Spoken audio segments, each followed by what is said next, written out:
गुरुर्ब्रह्मा गुरुर्विष्णु गुरुर्देवो महेश्वराय गुरुर् साक्षात् परब्रह्म तस्मै श्री गुरुवे नमः। हरि ओम नमो भगवते वासुदेवाय। हरि ओम नमो भगवते वासुदेवाय। हरि ओम नमो भगवते वासुदेवाय। बंधुओं, आज तक श्री भगवान जी के चरित्रों के द्वारा हमने देखा कि कैसे सिद्ध संतों के साथ भगवान खुशी खुशी रहते हैं। अगर अभी तक आपने श्री भगवान जी के चरित्रों को नहीं श्रवण किया है तो जरूर मेरे श्री मनन रसामृत YouTube चैनल पर जाइए और श्रवण कीजिए। उन्हीं संतों से सीखकर अपने अपने घर में हमने लड्डू गोपाल रखे, हमने जुगल जोड़ी सरकार रखी और उनकी सेवा शुरू कर दी। लेकिन सोचने वाली बात है कि हमारे घर में जितने भी सदस्य होते हैं उन सबको अपनी अपनी बात रखने का अधिकार होता है, लेकिन हमारे सामने हमसे ये अधिकार भी नहीं चाहते और जैसे हम उन्हें रखते हैं बिल्कुल वैसे ही रहते हैं। आज की कथा बहुत ही आनंददायक है और साथ में ये भी बताती है कि हम अपने घर के लड्डू गोपाल जी की या जुगल जोड़ी सरकार की सेवा में क्या क्या त्रुटियां कर सकते हैं। एक बार की बात है, श्रीनाथ जी ने एक बार जिन जिन वैष्णवों के घर जो ठाकुर विराजमान थे सबको स्नेह सम्मेलन के लिए बुलाया। श्री यमुना जी ने सारी व्यवस्था की। सभी ठाकुरों के लिए दोनों तरफ सुंदर से आसन लगाए गए और बीच में श्रीनाथ जी विराजे। अब सोचने लगे कि सम्मेलन का विषय क्या हो, किस विषय पर चर्चा हो सम्मेलन में। तो तय हुआ कि जिन जिन वैष्णवों के घर में विराजते हैं उन्हीं के लक्षण के बारे में चर्चा की जाए। तो अब चर्चा शुरू हुई। एक ठाकुर जी ने कहा कि जिस घर में मैं रहता हूँ वो सेवा तो बहुत ही प्रेम से भाव से करते हैं, लेकिन वैसे करते हैं जैसे उन्हें पसंद है। दूसरे ठाकुर बोले, हाँ, मैं भी जिस घर में रहता हूँ उन लोगों को गरम गरम भोग लगाने की आदत है। एक तो गरम गरम भोग रखते हैं, ऊपर से टाइम भी बस 5 मिनट का। 5 मिनट में गरम गरम खाना ठंडा होता है क्या? खाना ठंडे होने के चक्कर में मैं भूखा ही रह जाता हूँ और गरम गरम जल्दी जल्दी खाऊं तो कभी कभी मेरा हाथ जलता है, कभी मेरी जीभ जलती है। तीसरे ठाकुर बोले, मेरे वाले वैष्णव भी मुझे प्रेम तो बहुत करते हैं और उनके अंदर मुझे माखन भोग लगाने का भी बहुत ही भाव है, लेकिन उन्हें माखन बनाना ही नहीं आता। रोज एक केला मसल कर गोल गोल बनाकर भोग में रखते हैं और कहते हैं, लाला माखन समझकर खा जा। क्या करूं, केला खा खा कर माखन का स्वाद ही भूल गया हूँ। चौथे ठाकुर कहने लगे कि मैं जिस ठाकुर के यहाँ रहता हूँ वो तो बहुत ही हेल्थ कॉन्शियस है, अपने साथ साथ मेरे दूध में भी चीनी नहीं डालते, मुझे कुछ मीठा खाने को ही नहीं देते, कहीं मुझे मधुमेह ना हो जाए। लेकिन भोग लगाते हुए गाते बहुत सुंदर हैं, कानानु माखन भावे रे, कानानु मिश्री भावे रे, कान्हानु माखन भावे रे, कानानु मिश्री भावे रे। पांचवे ठाकुर बोले कि मेरे वैष्णव जो हैं उन्हें मेरा श्रृंगार करने का बहुत शौक है। इतना भारी श्रृंगार करते हैं कि मैं सारा दिन हिल नहीं सकता, माखन नहीं चुरा सकता। रात को जब बढ़ाते हैं तो चैन पड़ता है।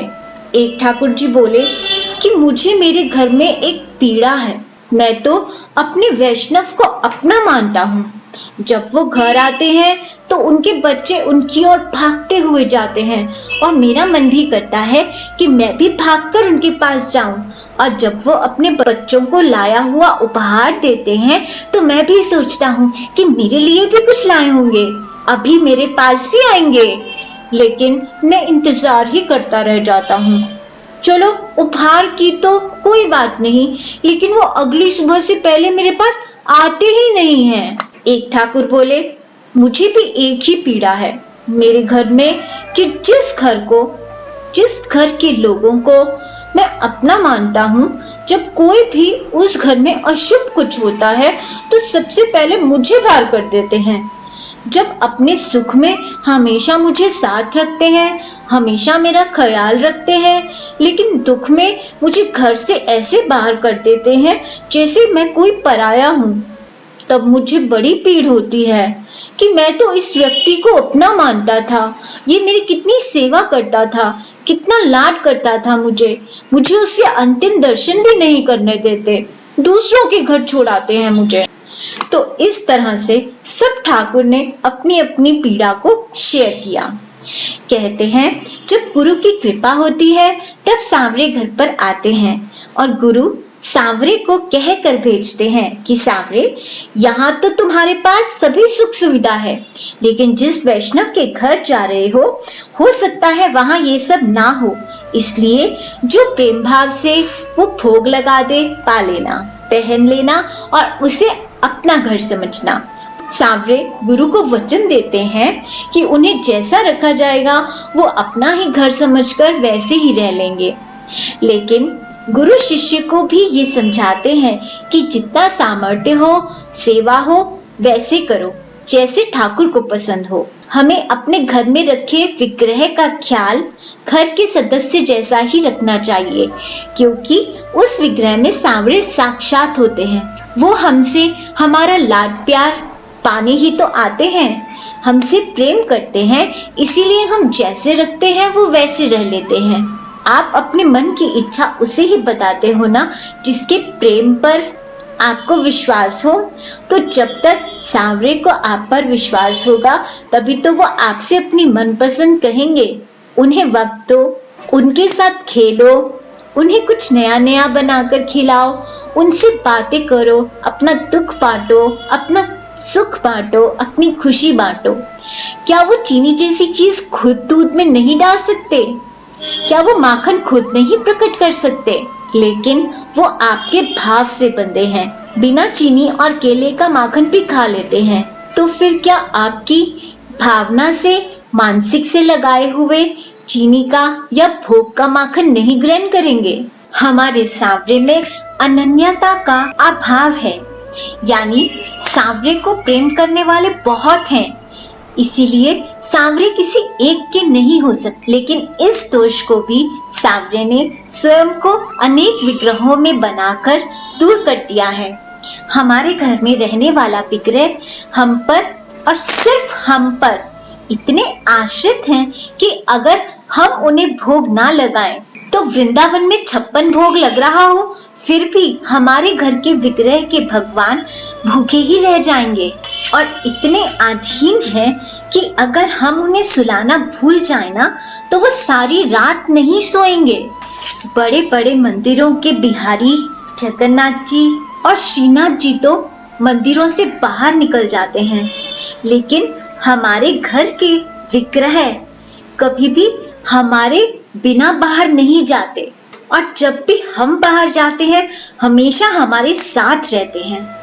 ये मेरी निजी अनुभूति रही है कि एक दिन सुबह जागने में मुझे देर हो गई तो सपने में मुझे ये दिखाई देने लगा कि पर्दे के पीछे मेरी चुगल जोड़ी सरकार जाग चुकी है, लेकिन पर्दा खुलने का इंतजार कर रहे हैं कब मैं उठूं और कब ताली बजाकर पर्दा खोलूं और वो अपने पलंग से उठकर नित्य क्रिया में लग जाएं।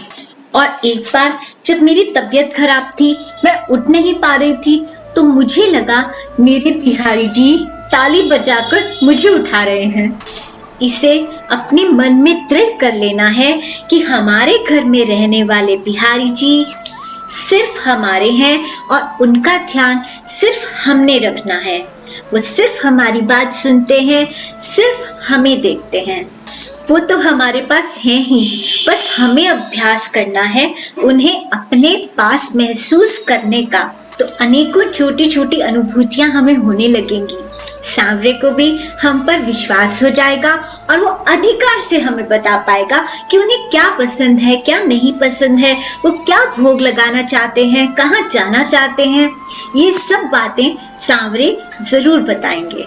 आज के लिए बस इतना ही, फिर एक प्यारी सी वार्ता के साथ मिलेंगे। तब तक आप लोग श्री भक्तमाल जी के चरित्रों को सुनते रहिए, बार बार मनन कीजिए, श्री गीता जी का पाठ कीजिए और नाम जपते रहिए। हरिओम नमो भगवते वासुदेवाय, हरिओम नमो भगवते वासुदेवाय, हरिओम नमो भगवते वासुदेवाय। जय बिहारी जी की। कृपया मनन रसामृत को सब्सक्राइब करना और शेयर करना ना भूलें। शुक्रिया।